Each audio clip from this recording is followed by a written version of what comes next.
আচ্ছা ভাই ওয়েট, টাঙ্গাইল যাওয়ার প্ল্যান কিন্তু আমাদের আগে থেকেই ছিল। অনেক চেষ্টা করা হয়েছিল আমরা যেন স্টান্ট শোটা না করতে পারি, হেটার্সরা ভুলে যায় এটা এমএসভিজেড বাংলাদেশ। তাহলে চলেন আপনাদের কাহিনীটা বলি। আপনারা সবাই জানেন আমরা একটু ভাইবসে মুভ করতে পছন্দ করি। দ্যাটস ওয়াই আগে থেকে ঠিক করে নিয়েছিলাম মার্ক যাবে আমাদের সাথে, এর সাথে তিনটা স্টান্ট বাইক। 15,000 টাকার তেল লোড করে আমরা রওনা হয়ে গেলাম টাঙ্গাইলের উদ্দেশ্যে, 2টা গাড়ি আর 3টা বাইক নিয়ে। একটানে আমরা চলে আসি গোপালগঞ্জে, আমার সাথে যাচ্ছে আরো 13 জন। আমরা ভাটিয়াপাড়ায় আমাদের রাতের খাবারটা শেষ করে নিই। আমরা কোথাও গেলে যতটা এনজয় করি তার থেকে বেশি এনজয় করি আমরা রাস্তায়। খুলনা থেকে আমরা রওনা হয়েছিলাম রাত 11টায়, আর যখন ঢাকা পৌঁছালাম ঘড়িতে সময় ছিল 3:30।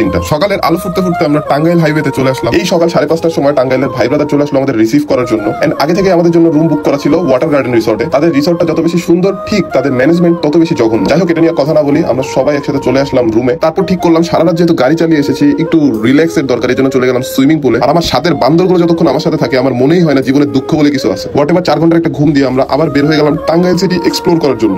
সো ভিডিওতে আমরা এই দিনটা ইগনোর করে সোজা চলে যাবো নেক্সট ডে আমাদের স্টান্ট শোতে। ঘুম থেকে উঠেই শুনলাম যে আমাদের স্টান্ট গ্রাউন্ড রেডি হচ্ছে, এই জন্য আমরা সবাই একসাথে চলে গেলাম আমাদের স্টান্ট গ্রাউন্ডটা দেখার জন্য। জাস্ট 2 ঘন্টার ট্রানজাকশনে এত বড় একটা চেঞ্জ পাবো আমার ধারণাই ছিল না। এমএসভিজেড টি শার্ট পরে গ্রাউন্ডে ঢোকার সাথে সাথে আমি দেখলাম পুরা গ্রাউন্ড ক্রাউডে লোডেড। এটাই গাইজ এমএসভিজেড এর পাওয়ার। একটা আপডেট, একটা স্টোরি, একটা জেলা কাঁপানোর জন্য ইনাফ। একটা জিনিস খুবই হাস্যকর, মানুষ নিজের দিকে না তাকিয়ে সামনের মানুষটাকে জাজ করে। এমএসভিজেড কাঁপাইতে আসছে, কাঁপাইতে থাকবে যতদিন আছে। And one more thing guys, big shout out to brothers of Tangail. Basically তারাই আমাদেরকে ইনভাইট করছিল, এন্ড এই প্রোগ্রামটা উঠানোর জন্য তারা অনেক বেশি কষ্ট করছে, বিশেষ করে মারুফ, নাবিল এবং আরো অনেকে। গ্রাউন্ডে আসার সাথে সাথে একটা জিনিস আমি অনুভব করি, আজকে আমি এখানে, এর পিছনে সব থেকে বড় হাত যে মানুষটার, তিনি হলো আমার ভাই আরএসএম চৌধুরী। আপনারা যারা ভিডিওটা দেখতেছেন, একটা কথাই বলতে চাই, আপনি কে, আপনি কোথা থেকে এসেছেন এবং আপনার পিছনে কে ছিল, জীবনে যত বড়ই হন না কেন, এটা কখনোই ভুলবেন না। Back to the topic guys, thank you টাঙ্গাইলবাসী এত সুন্দর একটা স্টান্ট আমাকে উপহার দেওয়ার জন্য। ইনশাআল্লাহ গাইস আমরা আবার আসবো, আমরা আবার কাঁপাবো। যাদের সাথে দেখা করতে পারি নাই, ইনশাআল্লাহ নেক্সট বার সবার সাথে দেখা হবে। ভালোবাসা যে টাকা দিয়ে কেনা যায় না, এটা টাঙ্গাইলবাসী খুব সুন্দরভাবে প্রমাণ করে দিয়েছে। Shahriar Mahmud signing out. সবাই ভালো থাকবেন, সুস্থ থাকবেন। আসসালামু আলাইকুম।